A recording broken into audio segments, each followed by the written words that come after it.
Y'all come on back over. I'm so sorry. I ain't got it together. Thank you, Dee Dee, for switching over. We're trying to get back into the live. So listen, when you guys come back in, I'm gonna repeat a little bit. How's that? And then I'll go extra fast. I was trying to use my new webcam because it did look a whole lot better. Y'all forgive me. I'm trying to, you can hear me now, Minister Latasha. Thank you, thank you. That's my friend, Tamara. She's pinging me. She forgot I'm doing live, but that's all right. All right. Okay, we're talking about copycat. We're talking about the children of Israel. God gave Moses a word to give to the children of Israel to tell them to not pretend to be like other nations. That's what I want to talk about today. Being ourselves and not trying to copycat because it's going to end up getting us caught up. So I got to hustle now because everybody's coming back. Thank y'all for jumping back in with me. I'm so sorry. I apologize. I'm trying to get better, but sometimes better is a little. Okay, what happens when we copycat? The first thing is we miss out on the value of our own uniqueness. Too often we put more value on what somebody else is and what they have to offer more than what we have to offer and who we are. We lose out on the value of our uniqueness trying to be like somebody else. Can I tell you something tonight? Somebody said I was loud and clear now, so I must be real loud. I'll be but there is value in uniquely being you. There is value in particularly who you are. There is something important about that, which is why we can't pretend to be something that we're not, or actually try to be somebody else. If there was no value in you, God would not have created you, because everything that God created is good. Somebody come on and repeat after me and say the crazy me is good. The quirky me is good. The weird me is good. The complex me, I'm a complex creature.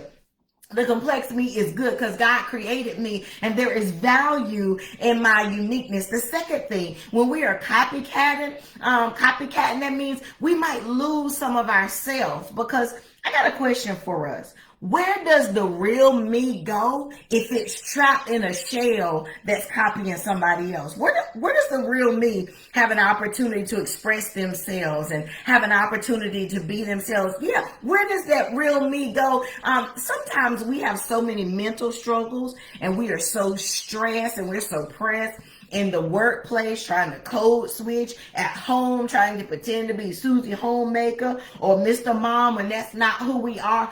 We have all of these struggles because we are fixated on being something that we're not, or mimicking what somebody else is, because we think that that's better than who we are. And it's causing us all of these problems.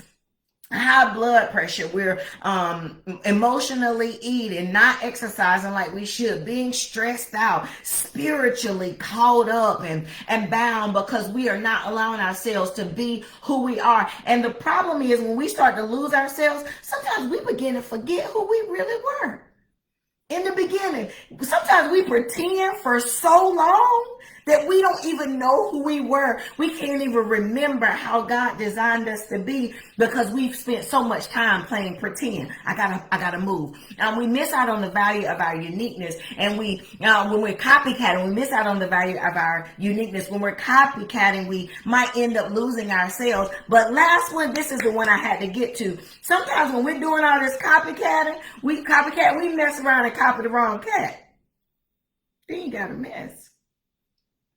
Just like they were telling the children of Israel, you're following these worthless idols, and you yourself have become worthless, even though God has told you, do not do this. So then what happens when we mess around and copy the wrong cat is that we end up in a mess with somebody just behind the curtains, pulling all the strings, dictating how we walk and how we talk and how we dress and how we respond, because we copied the wrong cat. We're copying somebody that doesn't exemplify God, that does not show forth who we are really meant to be, does not demonstrate even the character that we want to have, because we're copying the wrong cat. Because staying so far that way and staying for so long that way, it pushes back our covenant with God. And so then when we stay there for so long, when we pretend for so long, and then we get ready to come back, it's so messy and it's so painful. It's hurtful when we have to really begin to reveal to people who we really are.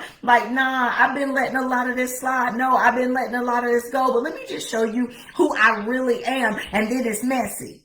And then it's painful. And then we got to come back to God and repent and turn and pivot and make a new life, make a new covenant with God because we copied the wrong cat. And we end up separated from our own true selves and separated from God by sin that won't even meant to be ours. We just copied it.